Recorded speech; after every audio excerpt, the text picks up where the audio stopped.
Victoria ময়দানে বসে আমরা এখন পাঁপড় খাবো।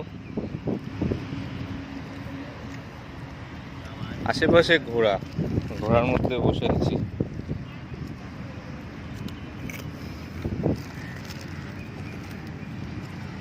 আমি একটা খাই পাঁপড়।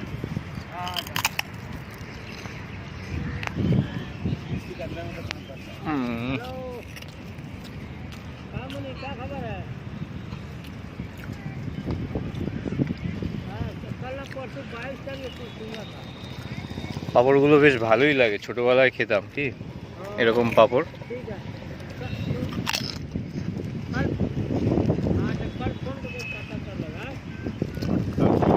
একদিন ছুটির দিন দেখে আপনারাও চলে আসুন, যাদের গার্লফ্রেন্ড আছে গার্লফ্রেন্ড নিয়ে চলে আসুন, আর যাদের ফ্যামিলি সাথে আসতে চান যারা, তারা ফ্যামিলি নিয়ে চলে আসুন। এখানে কুচকাচ খান, মুড়ি খান, বেলপুরি খান, আইসক্রিম খান, এরকম পাঁপড় খান, আর এরকম মাঠে আপনারা দিব্যি বসে থাকুন, একটু হাওয়া খান, মন ভালো হয়ে যাবে।